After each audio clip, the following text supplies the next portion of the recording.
You don't have to be a streaming artist. That's one of the myths, I think, of this industry. Come back. Come back. Come back. You wanted to side with the grand piano. That must be... I do. Oh, it's Bosendorf. Wow. Is that a good piano brand? Beautiful, yeah. Yeah? Oh yeah, love Bosendorf. Yeah?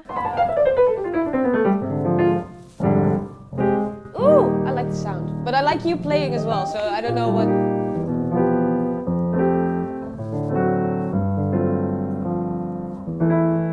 I think there's even another one behind it, so you get... There's two. Okay, This is like... 2 grand pianos in the building and yeah. we're playing a fucking keyboard. It's insane.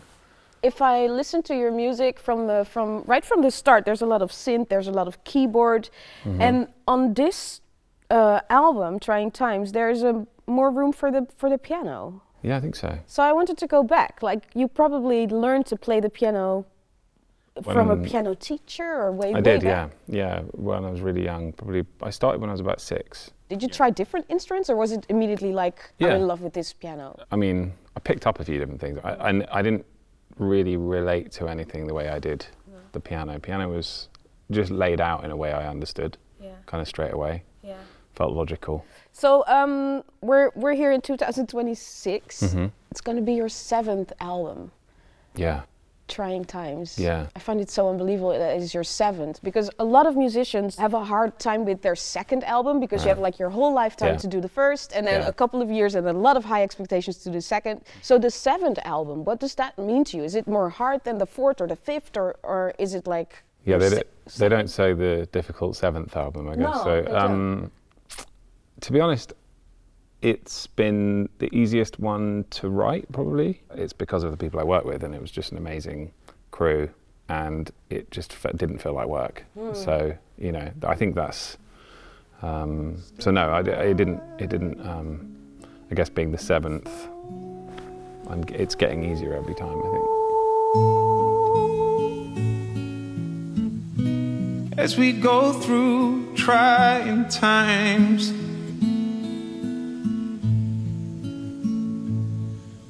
as we go. Business-wise, there's also a lot of changes. A little over a year ago, I saw this post that you really made a statement, like, I want to be more independent. I don't want to rely on like the musical business, the major labels. I'm going to do it differently. At the start of it, did you kind of feel like you knew what kind of direction it was going to be? Like, did you have a certain idea of how to do it, or was it something completely new and you had to like reinvent the... It was new to me, and a lot of the platforms that I chose to work with were brand new. So I was doing something that was a massive risk to me. Like I jumped off a very, very secure ship and went to multiple places that I was the first major artist they were working with. So, or in some cases, the first artist they were working with. So it was scary, and it wasn't, you know, because even as established and as kind of privileged in some way as I am, you know, you're still kind of, you know, my potential audience in streaming was like 10 million monthly listeners. Now there's 10,000 people who've got are on my mailing list, right? It's a huge difference in how many people I could reach.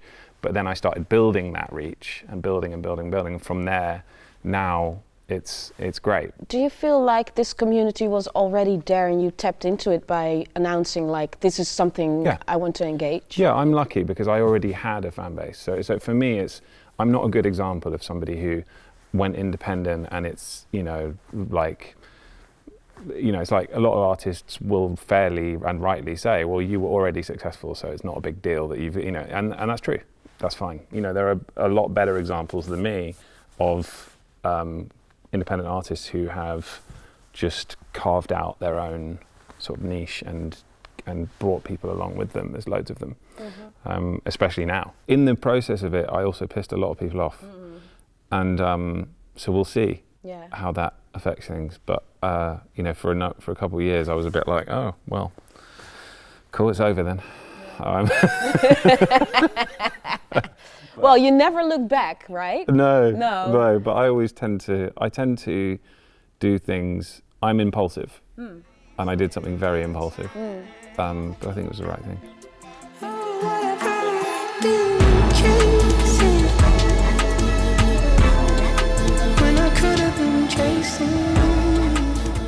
So you're now doing this for a little while, and I was wondering, like, do you have like a couple of tips for artists just like you that have like a musical direction, that know what they're doing, that feel like they have a fan base? Like, what are some of the things that you want to debunk maybe, or want to say like this platform is cool to use? Do you have some tips? Yeah, I mean, you don't have to be a streaming artist.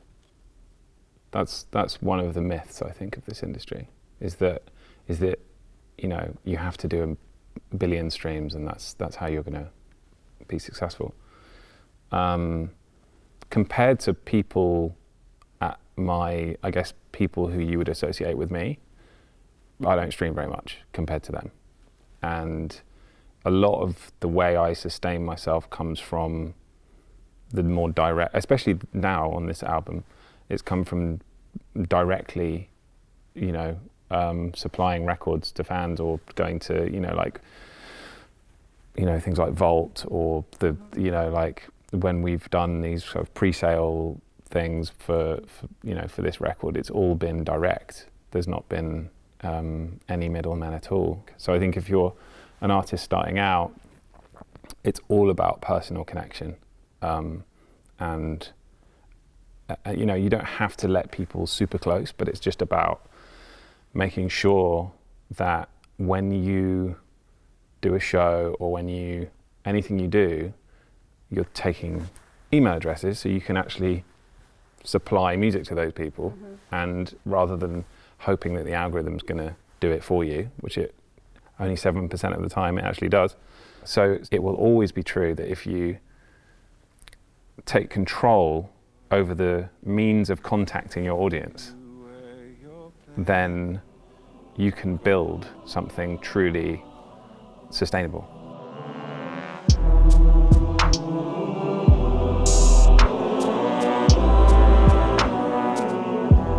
To the death of love. I think we might be sleeping. I think we might be walking to the...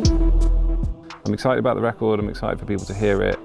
You know, I'd be happy if this was the last one. It's not the last one, but I'd be happy if it was. I feel like scared me there. No, I would be. I'm like, I'm good. I'm just good. I just feel okay, cool. And then now I just want to play the songs. Also to get on stage with these new songs. Yeah. Yeah. I mean, today, like, we're going to play 4 or 5 new songs. Performing live might be where I'm, you know, at my most authentic and natural. So I think I always want to do that. So whatever, you know, whether it's an album or new songs, singles, whatever, I'm sure I'll always be releasing music. It's not, you know, I always want to make music. It's an instinct that doesn't go away for me. So the First Trying Times, album number 7. Yes, album 7. Thank you so much. It's a lucky number. Thanks so much. It's been great.